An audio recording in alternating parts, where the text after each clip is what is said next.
We're inside the main temple of Dendera in Egypt.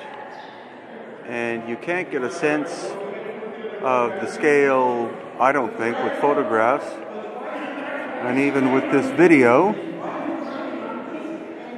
But hopefully this will give you an idea. This was a temple from the Old Kingdom of Egypt dedicated to Hathor, who is represented as obviously a female and with cow's ears. Made out of solid sandstone, but each one of these columns is multiple sections. You can see the lines running this way as we go along. You can see how each column is a stack.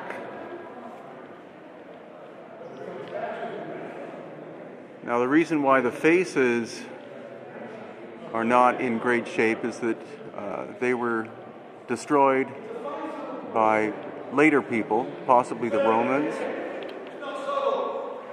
in order to try to kill the spirit of Hathor.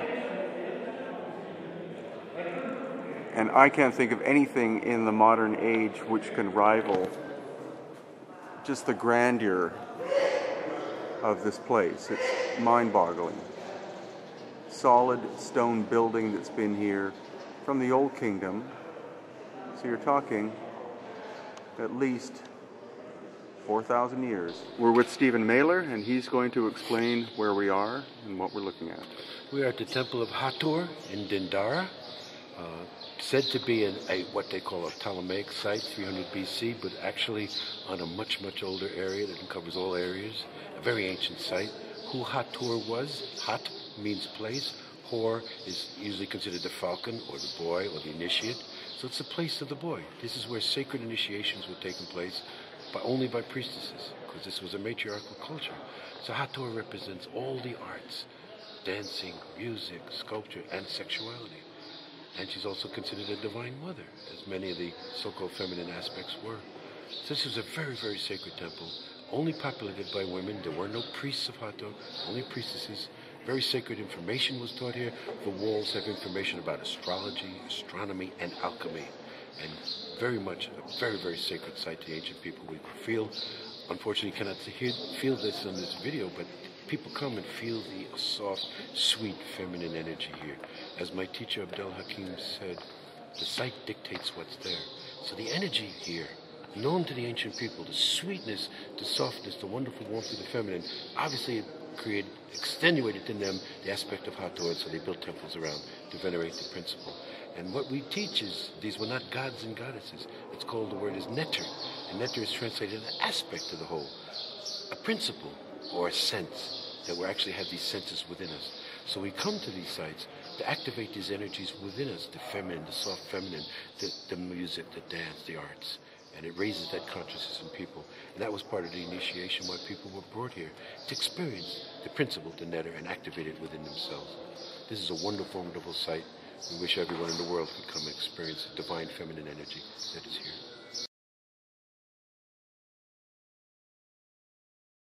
It's being shown. You can touch it, but here, the giants here are the ancient Cometians. They're being depicted as giants. Now, we'd say to people, is it symbolic or is it actual? Why does it have to be either or? Why can it not be both? They could have been giants, but giants of mind. Okay, depicted. Showing here what obviously Chris first pointed this out in 1998 in Giza Power Plant. This is a Crookes tube, obviously. Again, some people will say, and I won't mention names, that this is just symbolic. Why does it have to be both? This shows a knowledge of electricity that was there. Why, if it's symbolic, do you have a wire being plugged into a box? I thought that was a... Of course. And this is the backbone of Osiris. The Jed pillar, Jed pillar, where they come to the name, used in Arabic today in Egypt, Jeddah means grandpa. Hakim was always called Jeddah. Jed pillar. But what it is, the backbone of Osiris Opus represents a spinal column, electricity being produced. This is producing electricity, clearly. So if we see that elsewhere, that's the backbone. That's that the represents Jed pillar. I'll the point it out, the pillar. Jed pillar. Yes. Now, to finish it, you have to go against the wall to see the final scene. Wait, sorry. Go ahead. You'll get time to take the picture. Oh, yes, I will. Okay, yes, as soon as we're done. Sorry, I don't want to Next interrupt scene. you. We just want to finish the story. Yeah. Again, giant Cometians, the same thing. But here, the beam, and again, the snake is always Kundalini energy, always electricity. The beam is being deflected. Why is it being? He's holding up these knives. This creature, argument, it's always an argument what this creature is. Hakim said this is the baboon, the companion of Jehuti Thoth, and it's a symbol of wisdom. But Heike Wesselman, who came with me, who was an anthropologist, said, no, baboons don't have tails like this. He thought it was a reptile. Whatever it is, whatever you want to think. But it is a creature, and Hakim would say, it is the texts that tell us what's happening here. The texts say that this is a knowledge of credible energy and wisdom that can be abused. This is the origin of the myth of Atlantis right here, folks, from the old kingdom of Egypt, saying that the ancient people had a great knowledge, a great technology that could be abused in modern times. This is a warning to the dynastic people from the ancient Cometians, but first written in the modern script, that great knowledge was known, a great wisdom can be abused. That's the warning. And here he's showing the knowledge of, he's got it under control with both hands. Snake staff, they had the knowledge of electricity, clearly. Anybody can argue symbolic all they want. This shows they had an actual practical knowledge of electricity. So with the two knives that are being held, could it be symbolic of one can cut and make you bleed, and the other can cut and be of use? So either it's of use or it's of abuse. Very good, because Hakim would totally agree with that. Everything's in polarities, everything's in duality, and he's using both hands. Right. Exactly. But the text warns against the abuse of this knowledge. Wow. Here we have the famous Zodiac of Dendara.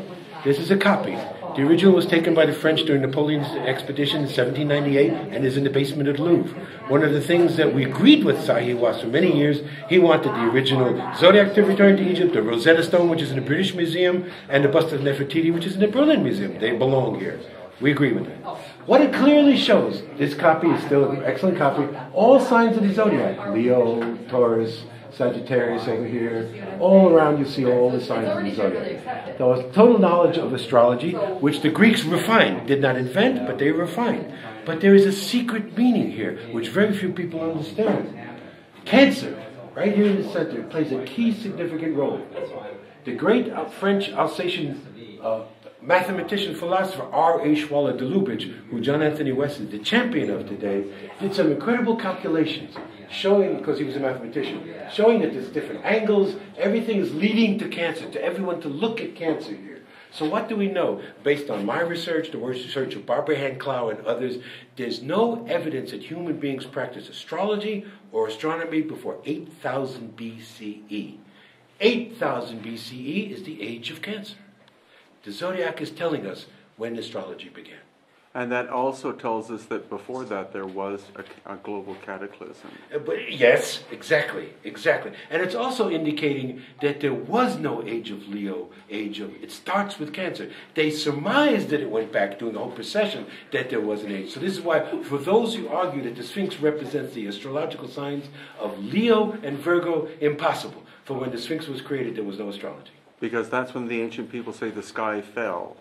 Exactly. And so the axis of the earth may have been different at this time. Exactly. And so the people started observing at 8,000 BCE, created the zodiac, created the constellations, and created the idea that we needed to predict because an invader had come from the sky. Something had damaged the earth, and so they needed to go to solstices, equinoxes, eclipses, study all of these things so they could perhaps predict when another invader became obsessed with time and prediction. Did not exist in ancient Kemet at all. And so the obsession with the sky then becomes a result of the fear of a return of the great cataclysm. As people have been saying on this tour, PSD, incredible PSD. Those that survived the cataclysm were obsessed with trying to know if it was going to happen again. And they had this collective fear that pervaded all that they did. So yes, when the sky fell.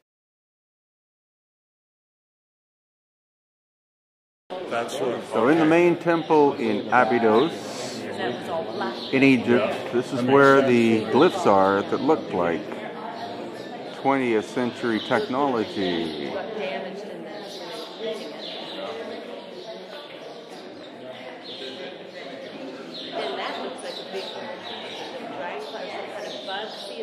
What you have are what people think of as modern machines.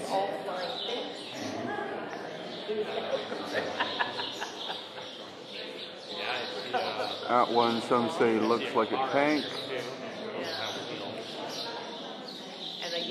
That one, some people say it looks just like probably a Bell Jet Ranger helicopter. And this is the one that people say it looks like a plane. This one, absolutely. So this is the backside of the temple of Osiris at Abydos.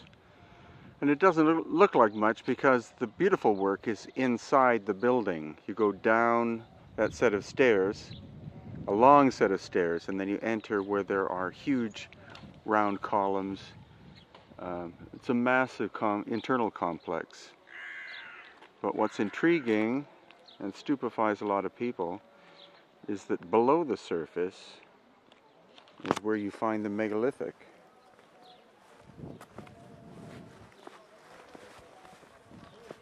This is the Osirion. And you can see there's water in it. The water is coming up from the ground. And the question is, how much older is this than that? Because this was buried under the sand. Whenever you're ready, Dr. Mailer. Well, this is the Osirion at Abydos. It is behind the known temple, which they call the Temple of Seti. It was the Temple of Osiris. And amazingly, they date this temple, at the same time period as the temple in front, which is impossible. This is huge blocks of granite. It's the only granite temple in the south. Our teacher, Abdel Hakim, dated this at 50,000 years, at the same age of the Valley Temple. There's no inscriptions inside the temple. The only inscriptions on top appear much, much older, clearly not from the same time period. Again, you can never date a temple from what the inscriptions are. But there's no inscriptions inside. And there's huge blocks of granite, weighing 100 tons at least. At least. At least. And how far are we from the actual quarry? Well, the quarry is Aswan, so less than 100 miles. But still, 100 miles. Yes. And these blocks weigh... Oh, north. We're further than Luxor. Luxor is 200 kilometers. Iowa. It's probably 200 miles. Oh, 200 miles. 200 miles, because as Yusuf just said, we're north of Luxor. Exactly. I was contemplating from Luxor. Okay, but some of these blocks are 100. 100 tons is a good estimate of the size. Yes, 200 tons. Okay. Papa would say 200 tons here. Look at this major block right over here. Yeah. Looks like part of the ceiling. Iowa, part of the ceiling, right there, the ceiling of the temple. And The was it? writings on the other side over there was made by the grandson of Seti. Ah, okay. That's right. And was it at one time buried completely? Before the high dam. Oh, The high before dam the is high what's dam. ruined this. Before the high dam, you could go down into the rooms, and Yusuf and Patricia have posted pictures on the Kemet site that they have been down in there when the water's down. It's an incredible experience to go in these chambers. I've been waiting for years. I'll keep coming back until I can get Well, in. at least 12. All right, we'll go with 12. That's a conservative number. That one there. So if we say 8 times 8 times 12, multiply that by 175, so 175 pounds per cubic feet. You have 134,000 pounds, which is 67 tons. 67? Yeah. Okay, so that's 67 tons. Yeah. This vertical one, conservatively I think it's measured. It is conservative. think You have to be, 200 miles from the exactly, in quarry. your word. otherwise you get trashed. That's right. Have I you- would say 100 tons. Have you had a chance, Chris, to measure the vertical in terms of how close it is to being? Well, you can't. We No, never got straight down up in and there. down. Yes, You you never get go down down in in Oh, there. you've never been That's in. why I can't speak to the precision. Okay.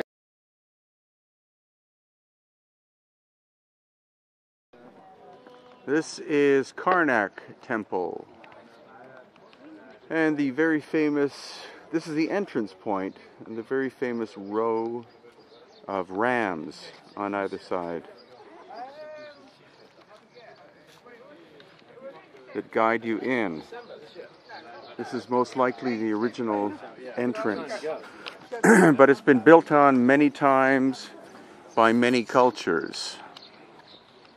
So it's not just one giant complex built by the quote-unquote Egyptians, but over thousands of years, and the way you can tell is by looking at the different construction styles. Now automatically what's curious to me is if you see those notches, those rectangular notches, over here on this wall, you'll see, here you see 2 rows up there, and here you see areas where there's only 1 row, and they don't match bilaterally.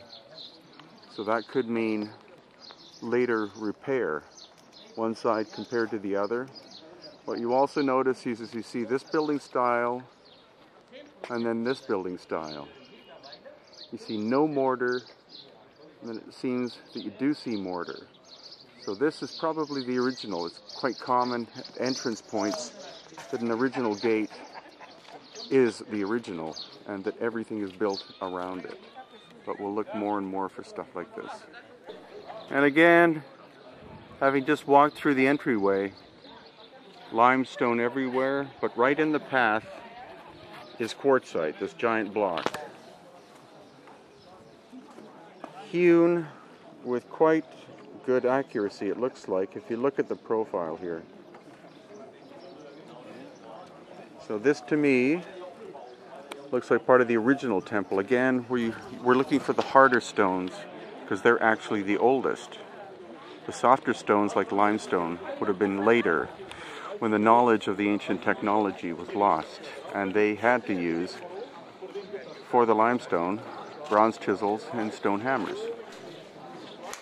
Here we have our first possible example of lost ancient technology. This hole. I think I can see a spiral groove, as in a drill bit inside, but you need to actually be able to get an impression with some kind of latex, some kind of other material to find out. But at least using these calipers, and this is an approximation. I am not an engineer, but an approximation, 70 millimeters across, and we take it out and we move it around, and again it doesn't want to move, so it's around 70 millimeters, and then this way 90 degrees from there, and again it's around approximately the same. The gauge doesn't want to move that much, so clearly you can define this as being a round hole. Can't prove that it's done by a drill bit, would have to be here more than the 10 minutes we have. But this could very well be an example of where this stone had a pragmatic function, the hole had a pragmatic function. After this original civilization disappeared, the stone itself was recycled. The hole had to be simply incorporated into the next function, which may have been ceremonial. The hole wouldn't have been used, but it's still there as a testament to the fact that lost ancient technology could very well have been at work here. So this is an obelisk, and I'll do a close-up later, but what's more intriguing is Jerry, who was on our tour, found a really obvious example of a core drill in this chunk of granite. That's the approximate width. Trouble is it's recessed, so we can't get a good measure of it, but you can see inside there, you can see that it's relatively round. You can see where the core, it's like a tube drill. There's a centerpiece that came out, that was popped out, and if you look deeply into here, you can see the wall or thickness of the core drill was very small. And then here you see where the core drill actually changed angle or slipped. So that's a really obvious example of most likely ancient core drilling technology. Because why else would it be here? Why would someone in modern times have come and decided to pop a sample out? But it's not through one sample that you can make a big difference. You have to find many of them. Now this is really amazing. Mark on our tour found this. This is black granite, super hard material, which just seems to be decomposing from the inside. What we believe happened here Uh-huh. is intense bursts of microwave, concentrated bursts of microwave or sonic waves, Right. altering the physics of the stone. This is black granite that you can crumble in your hands. Which you should not be able to Able do. and yet we're collecting the samples. We're going to send it to an outstanding chemist, Dr. George C. Bayer, who will analyze this and tell us how this happened. Now This that's is not natural. No, this is a great example. A great example. So you see, samples will be sent to a laboratory in order to see what's gone on, and you can see how the surface is cracked too. Granite doesn't have a tendency, I don't think, to have deep cracks like this just from weathering or sun. But you can see how, look at the difference between the exterior and the interior. It seems like there was something that happened at the core of this stone that destabilized it, and now it's a complete pile of tiny, tiny little bits. Whereas once, it was quite a large, massive column. Amazing. So here we have another example. This is red granite, but you see the break is probably done maybe during Roman times in order to get a useful piece off of it there. But the way the surface of the granite has destabilized, where it's literally sloughing off like this, is not, as far as I have been told, common to granite. Granite doesn't crumble in this way. It's not the result of heat, of the sun beating on it. It's like some kind of energy was inside of it that destabilized it and is causing it now to for the stone to just slough away. Now, to add to the idea that that rose granite could have been used in some kind of sonic or energy technology, this obelisk section, if you strike it with your fist, it makes a sound. Could you please, could you do that a few times, please?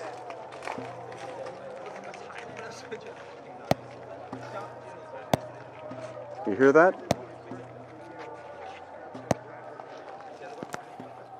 So that's why people discuss in the esoteric tradition, as well as in science, the fact that stone that had a vibratory quality, as in this rose granite or basalt or alabaster, was used by the ancient ones, in this case the pre-Pharaonic people, to make structures because they wanted the vibration. And possibly they wanted the vibration because what they were building were not simply temples. They were building functional energy machines. This is the Rose Granite Quarry at Aswan in Egypt. And this is where we will see the unfinished obelisk. In fact, two. The main unfinished obelisk, which is quite famous, is estimated at 1,200 tons in weight. So we're going to have a look at that. We're also going to look at different ways that the granite was cut. And again here, the normal way. Again, you can see where the wedges were, how the stone has been broken off into, probably in attempted cubes, but in large block form. But underneath it is the older, what would one call it, but scooping kind of technology at work. And here we see this in the oldest structures in Peru, the pre-Inca works. And this is a classic example of it. Again, this was not done with a bunch of guys with stone pounders. This was done with a technology that, as far as I know, conventional Egyptologists can't explain, as well as pits in the ground like this.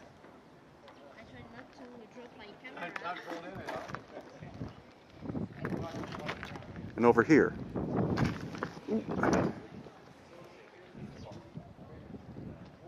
And also see the way that the stone is blistered. It's possible that some kind of heat was applied, or at least some way of destabilizing the stone in order to extract it. And this is a classic example here again. Okay. The cracks on the earth, on the surface of modern earthquakes, they've been recorded. The crack that stopped them is on the underside. We went down there in 2004. To his credit, David Hatcher Childers found it. There's a crack on the underside. As Yusuf mentioned, they would then know that it would not go to resonance anymore, so no longer functional as an obelisk, so they stopped work. But Chris and I both believe they still would have used the stone and quarried it. What stopped it is the cataclysm. This is evidence of the cataclysm. That's why they stopped this work. So this piece is at least 12,000 years. So when you go down there, you can look at the scoop marks, make your own determinations how you think that possibly could be done with dolerite pounders or dolerite hammers, and you'll see the crack on the underneath, and you'll realize yourself, and you can go do your own. Okay. Good. So we get an unprecedented experience. 2 minutes. This is the unfinished obelisk. We get to actually go in and have a close look at the marks. Oh, thank you. 1,200 tons. It's not only its size and its scale, but how the hell did they shape it? See how narrow the area is in here.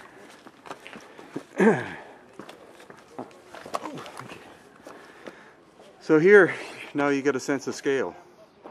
And it's around the side.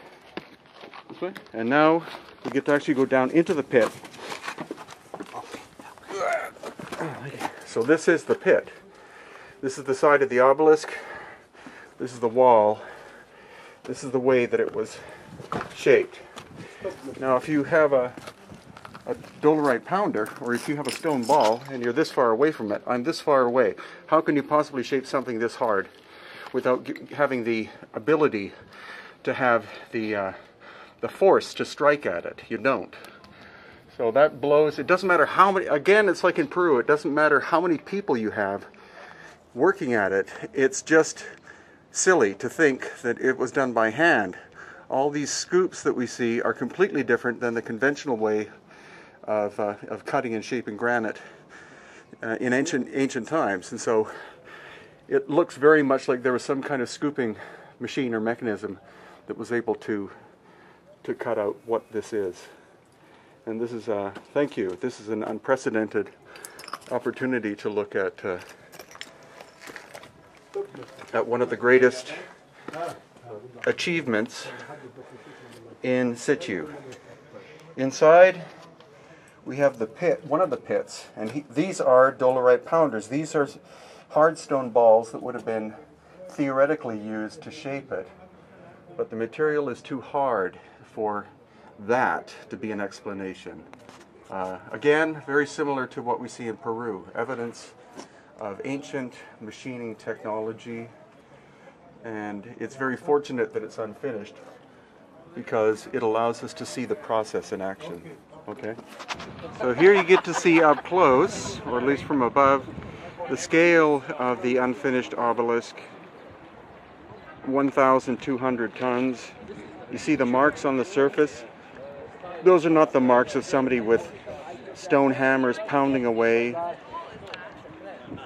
These marks inside the groove, the channel on that side, those are not the marks of stone hammers.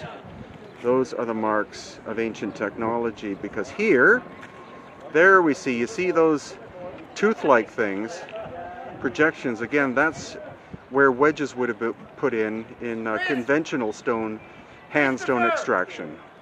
But that is completely different from that. This is one of our prime examples of lost ancient technology. With the unfinished obelisk here, what's very, very intriguing is that you see the natural shape of the stone here in the quarry, the roundedness of it, and then swinging past the unfinished obelisk to this wall, which is mind-boggling. That is somewhat like what we see in Peru. But for someone to tell me that that was a bunch of slaves doing this kind of work by hand, you know, talk to an engineer, talk to a stonemason. They'll laugh at you if you say that this was done by hand by a bunch of slaves. This is very much a candidate for lost ancient technology. The crispness of the cutting, the flatness of it. One doesn't leave a surface like that in a quarry in general, as far as I know. Absolutely incredible.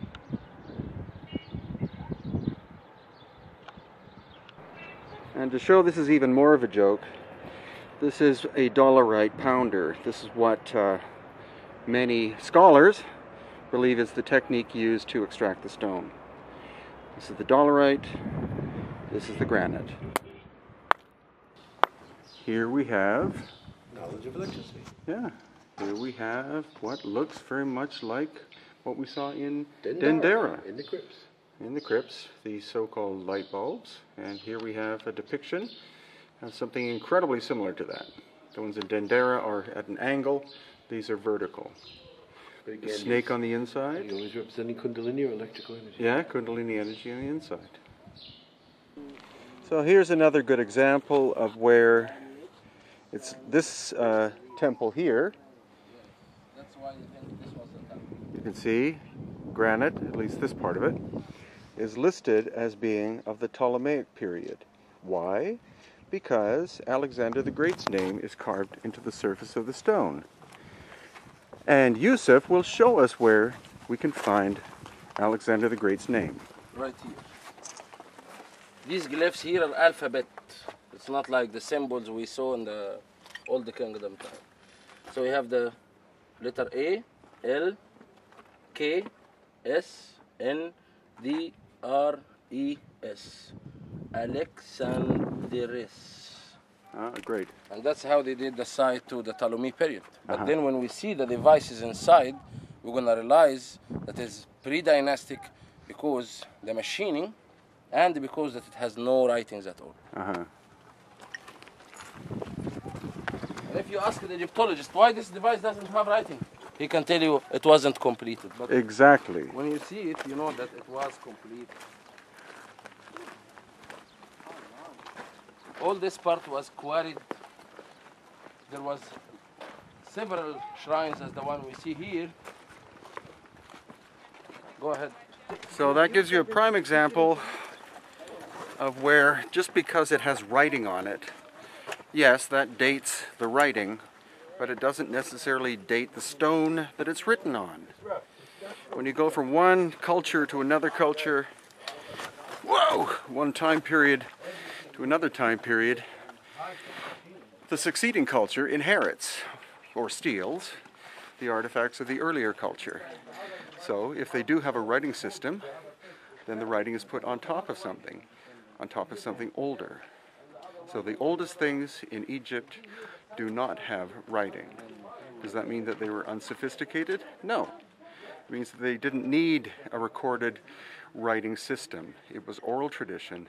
They used their brains a lot more than we do because everything had to be recorded in the head. A lot of it was sacred information. You don't write that down. Somebody could read it. So that was the job of the masters of any of the professions. They had to keep all of the library in the brain. And this is the great example, or one of the great examples of something which is so ancient that the sign back there that says Ptolemaic is ridiculous. The Ptolemaic period did work, but it doesn't mean that they did this. One solid block. And reasonably flat, not perfectly flat, but also take into account that if this is so old that the surface is worn, but it's I think it's a pretty flat surface. So here we are in what was turned into a quarry of ancient masterpiece work, and we're going to walk over and have Yusuf Awiyan introduce us to this incredible This was another block. shrine like the rose granite, made from black granite. And what used to happen is that in the different periods of time, that people used to come here, even during the dynasties, to cut from these stones to make their own temples, which proves that they didn't have the ability to do the machining, because taking a clear cut like this, so all he has to do is just take the edge of it and add it as another block in his own temple. And that's how they used to add the writings first. If we come closer, we can see down here that there is a part of a depiction that they were about to add, and they made it with red paint, showing Khunum and showing the, probably this is Moses, or it can be Alexander, because they all came above each other. So that's how they used to do it. You see here the figures here made in the red paint. So they used to do the paint and then cut the slab and then carve this and put it as one part of the depictions on the walls. I believe what happened here is that when they were trying to quarry it, it cracked. So when it break apart like this, because they could not cut it in a good way, that's why it's left like that. And the other markings there, on that one, that circle over there, it's not a base of a pillar, but this is how they used to mark it, to cut the millstone out of the granite. So this granite we see here is what's left after quarrying the site. You can imagine the amount of rose and black granite and milky quartz. Part of the devices here, part of the stones we find See how here flat that is milky quartz. So there could This be isn't a other precision devices ruler, but it's a ruler for God's sake. It's a steel one. And it's probably an instrument, even though it cost me $3, more precise than what the ancient Egyptians probably had, because from what I've seen, the instruments in their tool cabinet found in the archaeological record are wooden. You can't get wood as precise as you can steel. And in the case of an engineer like Christopher Dunn, he has super precision instruments used to test the tolerances of the parts of, for example, jet engines.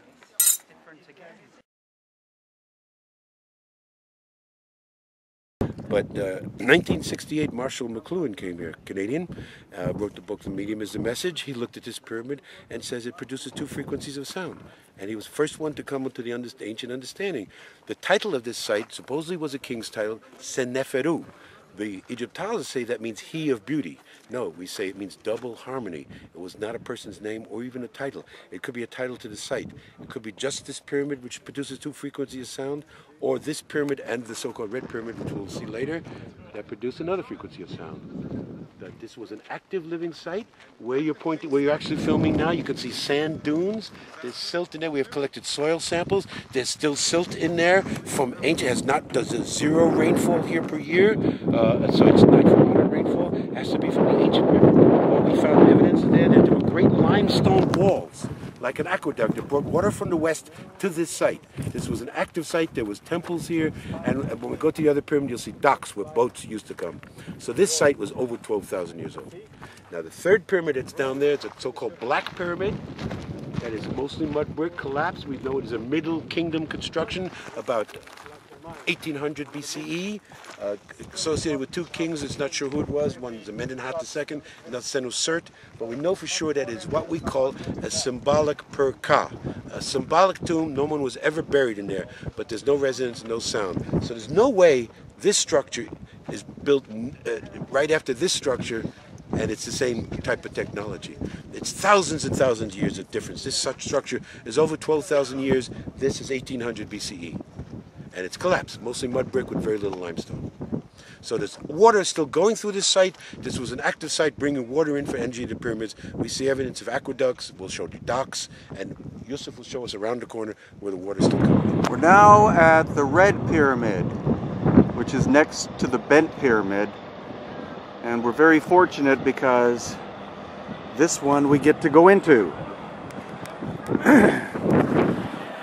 So what'll be intriguing for me is to see how big the passageway is to get into the Red Pyramid. Like, how wide is it? How tall is it? And of course, this pyramid, like most, are believed by Egyptologists to have been tombs. The other more intriguing theory, which is far more complicated and I think far more plausible, is that these were power plants, electrical generators.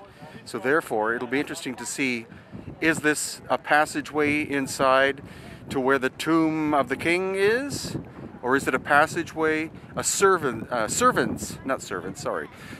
entrance to the internal workings of a very, very ancient machine that predates history as we know it, as in older than 6,000 years ago, older than the Pharaohs, older than the dynastic Egyptians. Okay, we're up on the Red Pyramid, and Saqqara is in the background.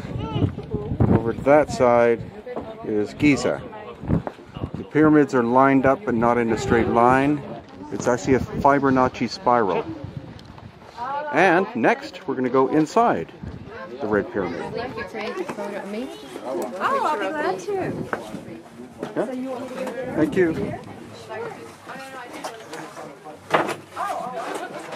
At this point, I'm going to have to turn on the light. This is at the bottom of the shaft entrance into the Red Pyramid. Hundreds of feet that we came down at an angle. Again, you see 3 feet by 3 feet is the basic dimension. Oh! Now we turn and enter the core of the Red Pyramid in Egypt.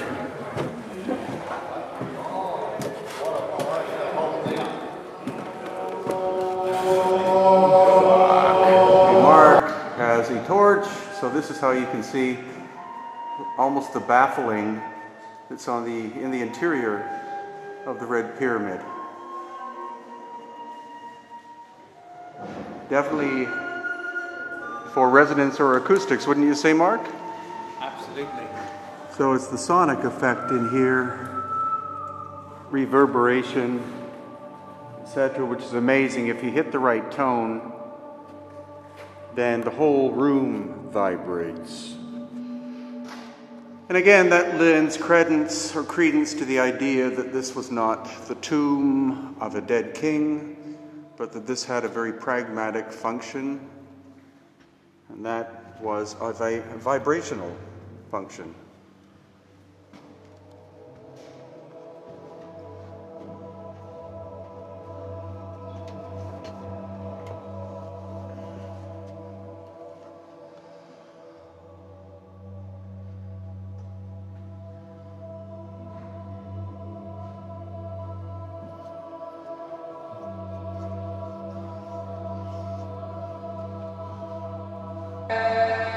So people are toning away in here because this thing has astonishing resonance properties. Again, adding credence to the idea that it was a pragmatic building when it was constructed and not a tomb. And the precision you can see here. This groove, you see,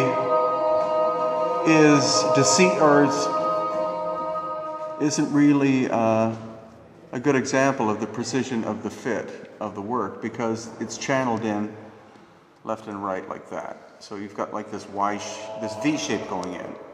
So it's not a good example, but as we come down to where the stone's been broken, here, look at that. I don't even know if you can see that, but that is a join between two stones, and it's so close together you can't fit anything in there. I don't even know if water could seep into that. That's out of this world.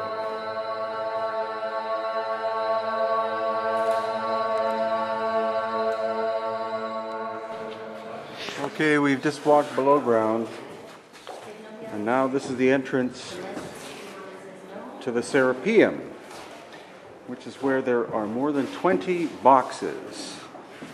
The boxes are made of hard stone, each one weighs more than 50 tons, and that's being very conservative.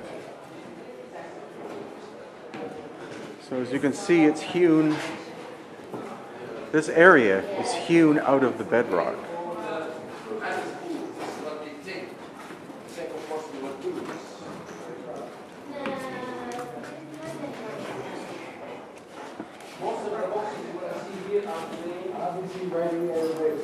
Big. So you see the lid of this one, and you see the box itself.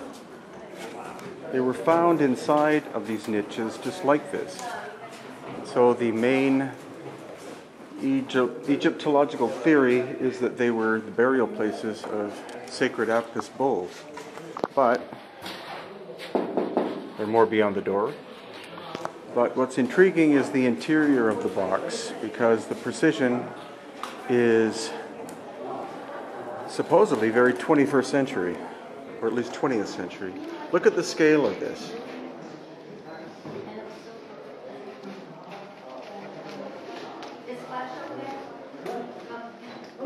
So we weren't able to film that very well because of the distance. Only Chris and two others were allowed in. But actually, it's amazingly cool in here too. It's not like inside the pyramids, which are hot. But what Chris was able to show is that the flat surface of the interior of that massive box, combined weight of the box and the lid, at least 60, 70 tons, is that the flatness of the internal surface is within thousandths of an inch of being perfectly flat, and also that the corners are 90 degrees, not 89, not 91, but he has a precision square that he uses in the manufacturing industry. That's what he used, and he found that the corners were exactly-ish. So this is the thing is, all of these boxes, there are at least 22 of them in here. Again, combined weight, probably at least 60 tons combined weight, if not 80 or more tons.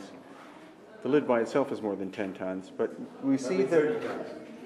Sorry? The box is 70 tons, the lid is 30 tons. Okay, Stephen Mailer says the box itself is 70 tons, the lid is 30 tons. But what we're seeing is we're seeing them in different states of completion. Some of them are very rough. That one is quite glossy smooth, but the ultimate one is supposedly right down here at the end. And we can go down and see it close. And we can go down and see close, which is what we want. Whoa. Oh, here we go.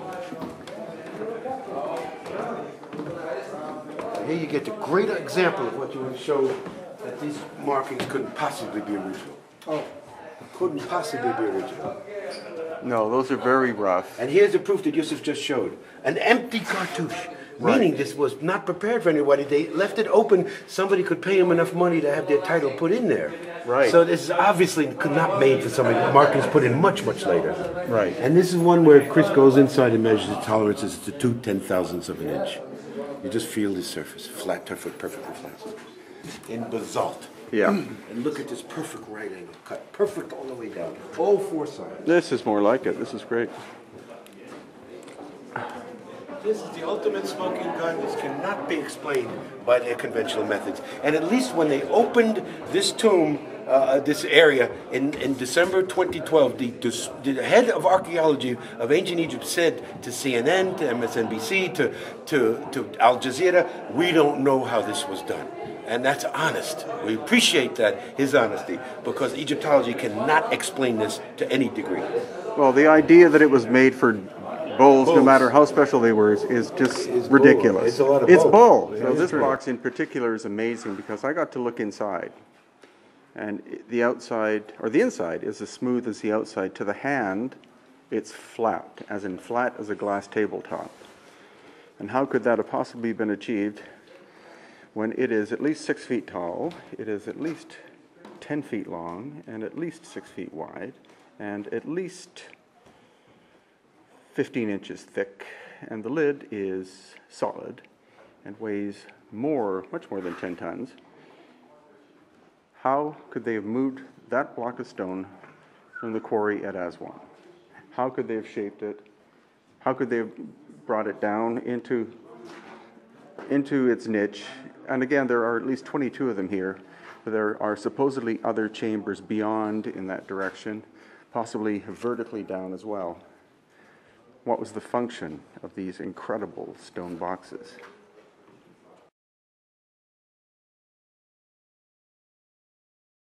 We're at a site called Abu Ruwash in Egypt. Never heard of it?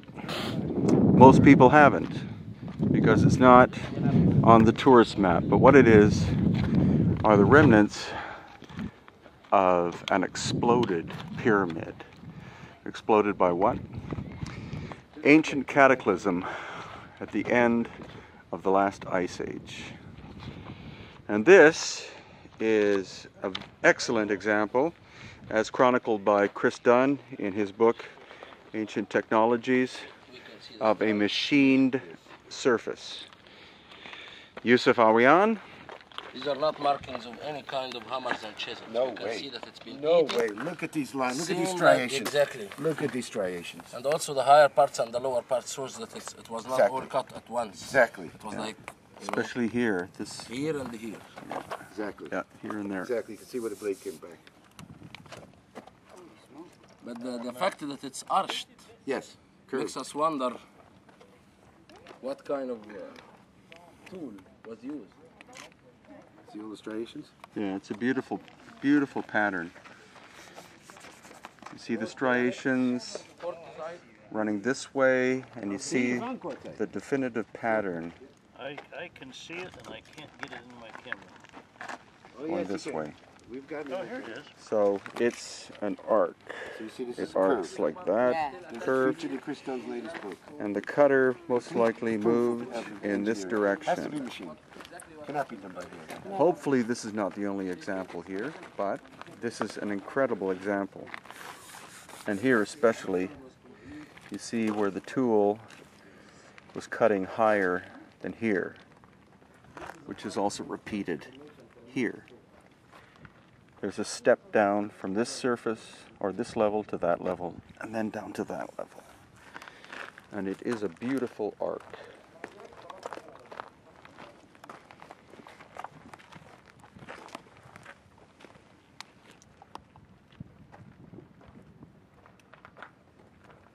There's a pretty definitive line on the side.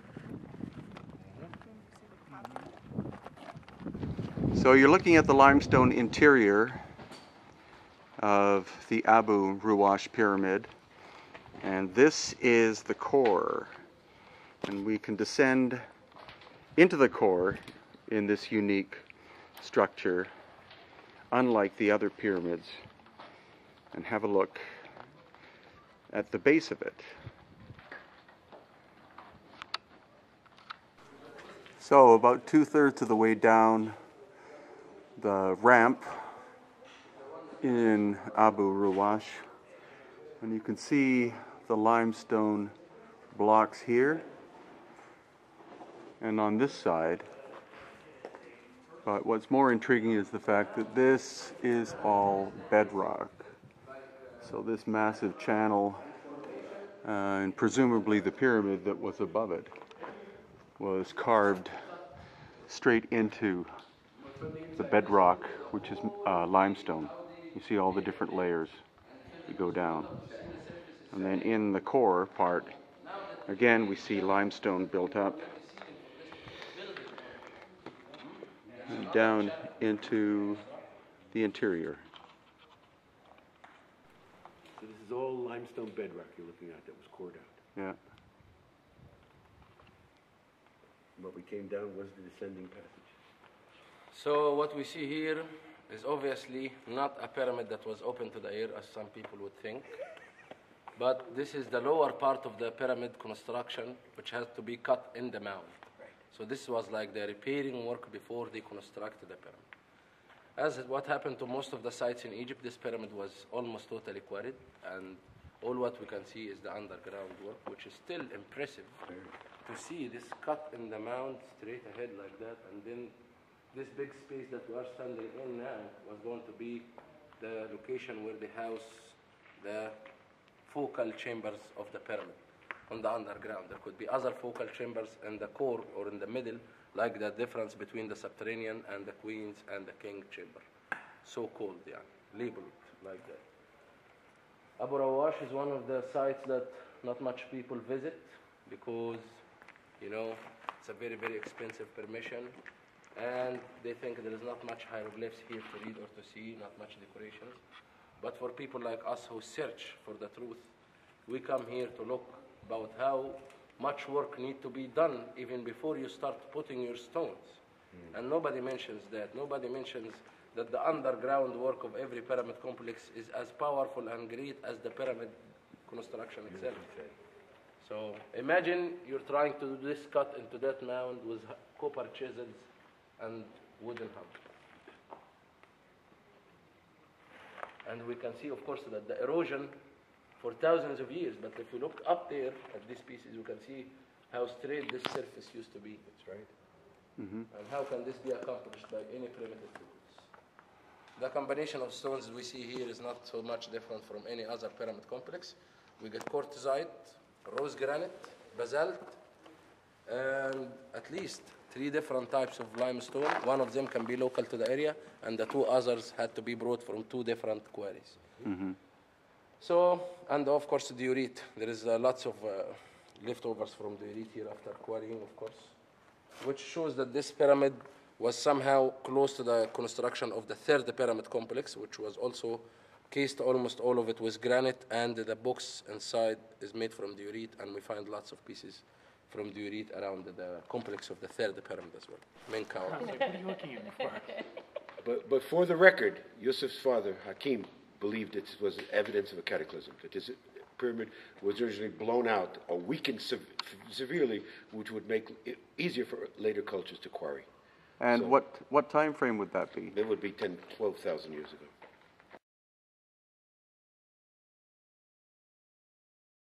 So Yusuf Awiyan just pointed this out. Look at that difference. See the right side where the stone is broken, the left side where clearly it's been cut. And if you look carefully, the spacing in between each one of those striations is, at a guess, 2 to 3 millimeters. So that means every pass of the tool had to move into the stone by 2 to 3 millimeters. This stone is basalt, and you notice that there's a curve to the cut. So this could very well have been a circular saw, and if it was, it would have to have been somewhere in the order of minimum, one would guess, 5 meters across. So nobody in modern times is going to come here with a 5-meter diameter diamond saw and cut this stone. This looks like it's evidence of lost ancient high technology. So here we have black granite and more of these core drill holes. And you can see that clearly. You can see the striations, hopefully. There. And again, a ballpark guess is 2 to 3 millimeters per revolution. And here are my fingers to show you that these are not little things. These are big core drills going in at least as far as my hand goes in. And in this case we can't really see, but in other examples you can see that it's a drill which is hollow. It's only maybe 1/8 of an inch in diameter, or in the wall is about 1/8 of an inch boring through. And so I would guess, if we have any people watching this video that work with stone, but I would guess 2 to 3 millimeter per revolution boring into blackish granite would be a pretty fast speed, and definitely not something you're going to be doing by hand in ancient times. This I think is definitely an example of lost ancient high technology.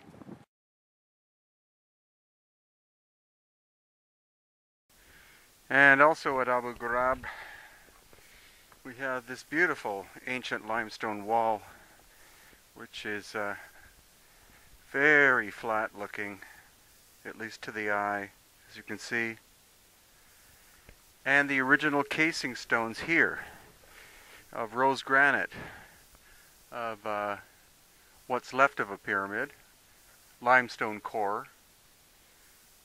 And again, the rose granite comes from more than 500 miles away from Aswan. And some of the blocks are of the rose granite are many, many tons, as in 50 tons plus in some places, like at Giza, which isn't too far from here, because all of these sites are very close together.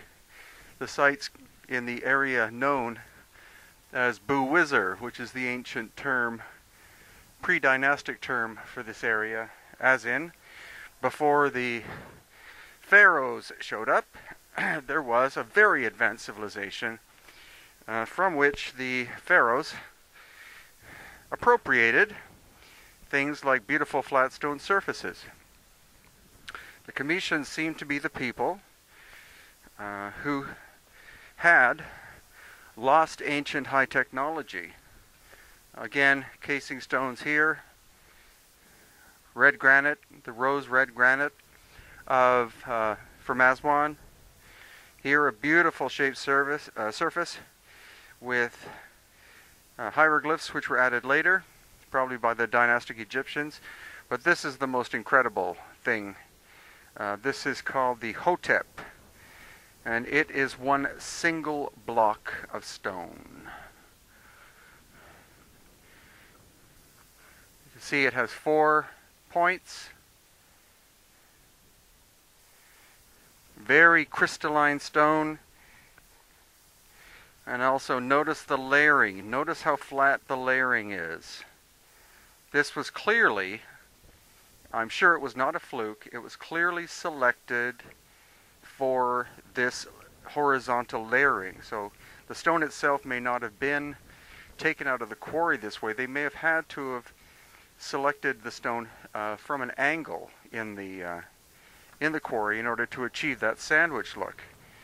And what we also see are these beautiful shaped lines and curves, very, very flat. They look like, okay, sorry, I thought it was one piece. It's actually 1, 2, 3, 4. But this is one single block here. And again, these beautiful, even, flat surfaces. And what's very cool is around here, what we'll see is a tube drill mark, which is right there. So it looks like a tube drill was definitely used to create this area, and then a different tool was used to create this area. And the continuity here is very, very smooth. It feels almost like, or maybe was, an ancient router device that cut that out, like that. Incredibly difficult to do by hand, possibly impossible to do by hand. And this centerpiece is absolutely magnificent. And across the way, these crystalline stone bowls. 1, 2, 3, 4, 5, 6, 7, 8, 9 of them. We'll go and have a look at those next. Here at Abu Ghurab, where most tourists don't go because nobody tells them about them. But Yusuf Awiyan, our guide over there, is the master of the area. His father was the master before him. His family line goes back probably thousands of years, maintaining this ancient pre-dynastic knowledge. And across from the Hotep, here we have these amazing bowls. 9 of them. Seemingly the same material as the Hotep. Notice all the curious knobs that are on them. And each one of these has a hole, one hole in it. Now it's said by some that these are sacrificial bowls, or were, for putting the blood of a bull in or something like that. But it's the precision of the hole and the fact that it's not very low down. If this was a drain plug, it would clearly be lower down, and it's not. It's less than, it looks like less than a third of the way down from the top. And just look at how well that was done. You can also see, hopefully, I'll turn on the light.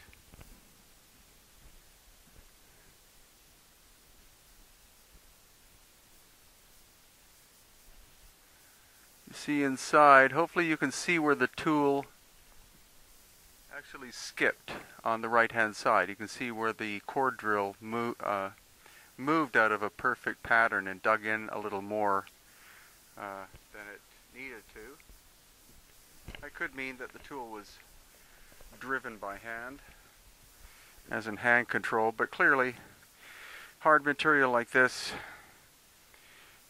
seemingly a perfectly round hole, these were not done by primitive workers with simple tools. This looks to me like high technology.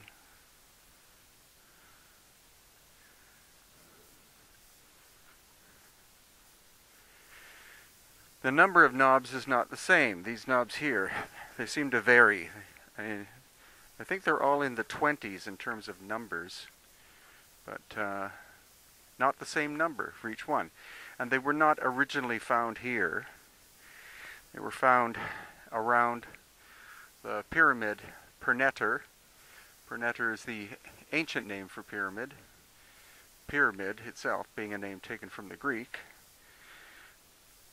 But they were found around that Perneter, and the archaeologists lined them up because supposedly they were going to at one time move them to the museum in Cairo maybe, but they just never got around to it. Quite incredible.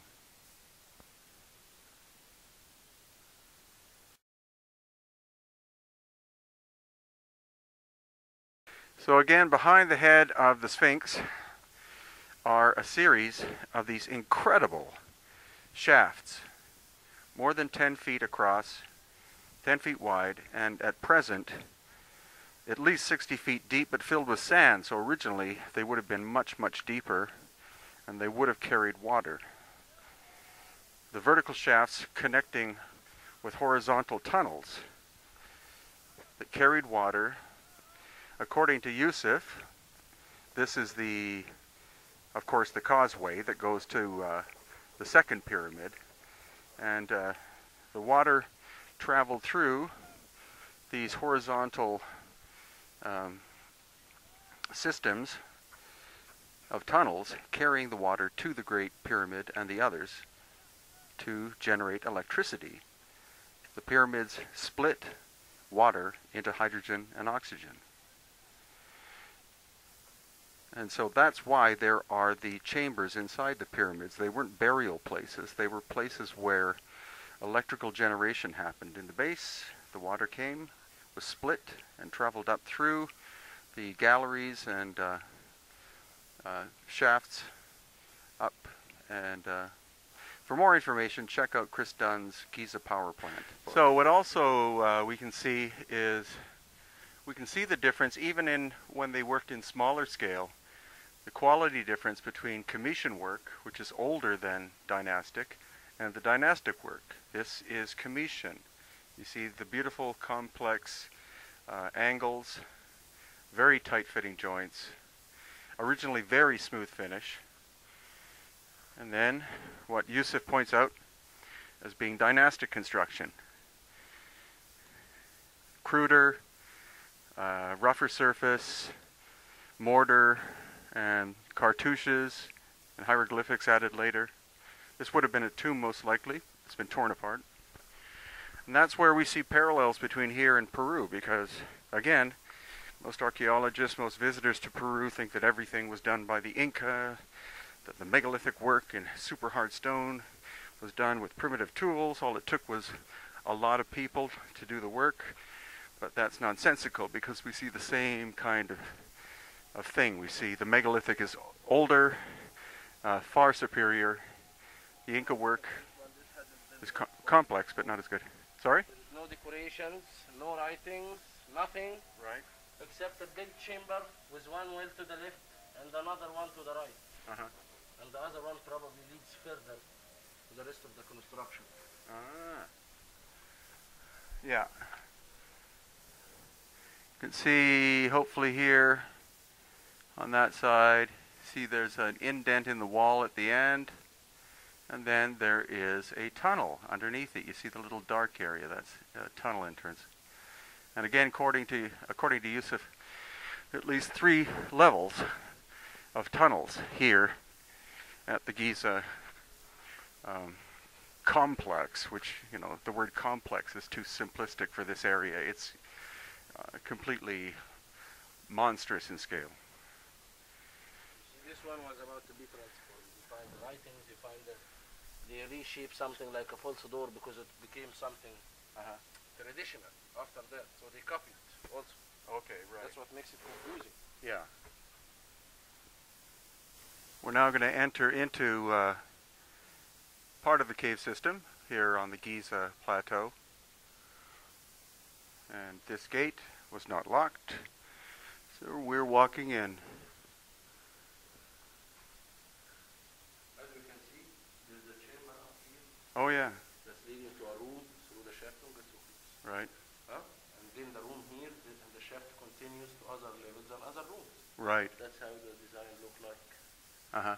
Enter from a room and this one, and then you'll probably find other channels that go in different directions. Right. Well, this also has the look of the subterranean chamber in that it looks unfinished, but in fact that may have been the way that the builders wanted it because it wasn't for burying somebody. It had a practical use. You know, practical beyond burying someone. But part of the incredible water system fueling the pyramids, which again, prior to the dynastic Egyptians, were, as some believe, and brilliantly executed by Christopher Dunn in his book The Giza Power Plant, that these were ancient.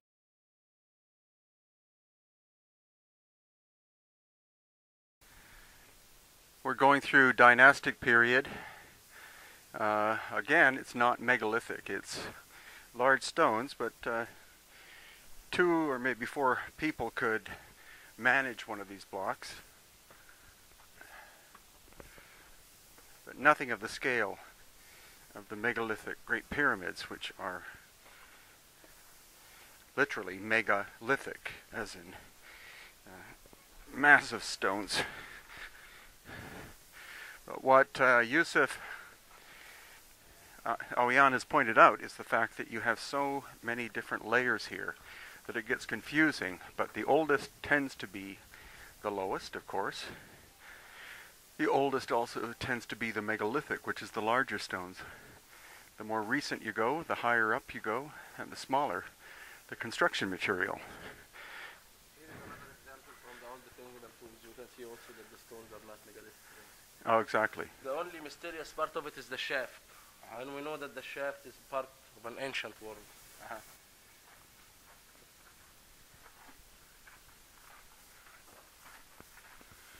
So again, we're on the Giza Plateau, and we're probably at the 2nd level of the shafts and tunnels. There's most likely one above us, at least one below us. Here's this one here. All covered with trash and stuff. Uh-huh. But you can see that the shaft is not going only straight down, but it's also going to the left or to the west. exactly. And the impressive thing is that also the lines of water is also with the cardinal directions. It's not just running in any direction. Oh yeah. You don't find one is going like north, east or something. Right. They're going also like east, west, north, south, you know, with the direction. So it's an obvious grid pattern that was set up. So we're actually under the surface of the Giza Plateau. The Giza Plateau being famous for the 3 Great Pyramids, and what Yusuf Awiyan is showing me is a series of layers of tunnels and shafts that have incredible resonance. The confusing thing to most people is that they think that the dynastic Egyptians built everything, but we're seeing definite evidence that a previous culture that was technologically more advanced than the dynastic Egyptians were able to carve things like these shafts, some of them going down at minimum 100 feet straight down, and then there are horizontal tunnels. Later on, the dynastic Egyptians came and used some of these as places of burial, but we see the obvious transformation because we see hieroglyphics and that sort of thing that the dynastic Egyptians used, but the Cometians were prior to the dynastic Egyptians, and they didn't actually require the use of hieroglyphics. It's something similar that we see in Peru in the oldest and most advanced cultures. You don't see art. You see form and function. You see beautiful surfaces, incredible technological achievement, but you don't see artistry and drawings and paintings, or even the need to put writing on the walls. It was either an oral tradition or even more advanced than that. It may have been that the initiates were in fact telepathic, and that the knowledge you wouldn't bother carving somewhere. It would simply be passed from one who had the knowledge to one who was of the level to use the knowledge, not for the general public. Simply amazing.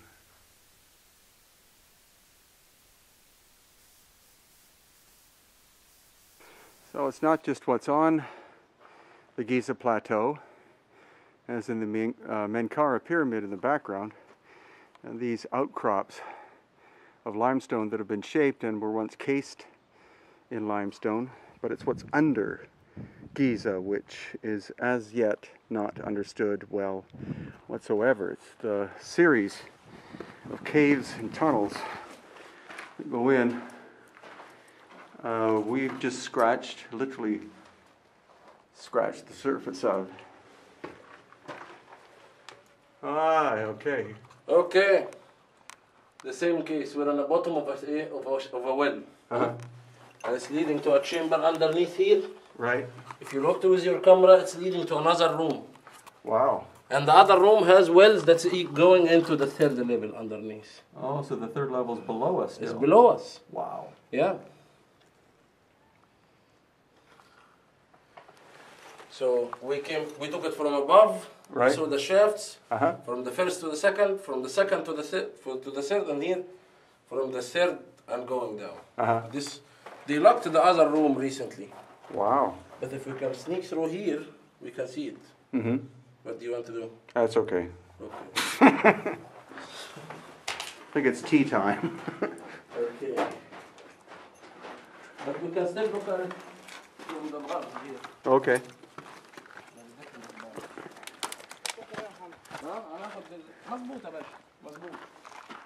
Here it is. You can see that it's coming. This is the entrance from the chamber we were just looking at through the shaft. Uh-huh. And here is 4 shafts in one chamber. Wow. This one is going that direction, this one is going that direction. Uh-huh. These one were always buried. Huh. But they also meet in the underneath. So here in the neighborhood of the Great Pyramid and the Second Pyramid is this very interesting trench that I believe some Egyptologists believe was a boat pit or something like that. What's very curious is this strange blackish, reddish, yellowy material. It looks very iron-like. And we're finding it here it is in a seam here it is there, and here again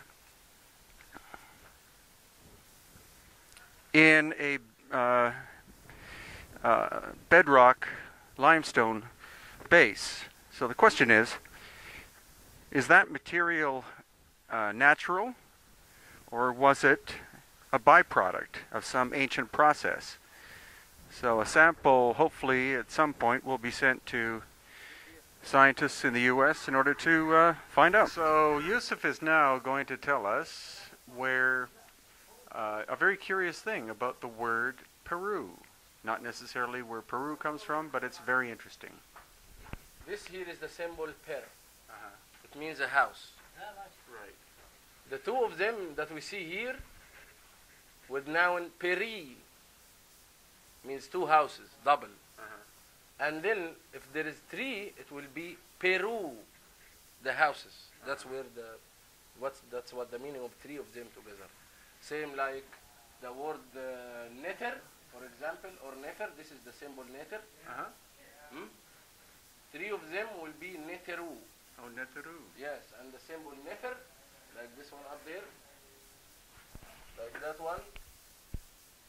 Three of them also will be nefer, and the more than one will be neferu. So we have nefer, neferu, neter, neteru, per, peru. The harmonies or the neters, which you can understand it as the gods, but we understand it as natures. And then the houses, Peru, right? Which will, these complexes, the pyramid is known as the Mer, and the temple front of it is known as the Per Neter, the house of the place of the Neter. So this is the complex front of the pyramid is known as the Per Neter, the house of the Neter, not the house of God, but the house of nature. That house is the forces of nature. So Peru means houses, which could be the meaning many houses of these for nature, as we see. Yeah, not just a house to live in, house to house the force of nature.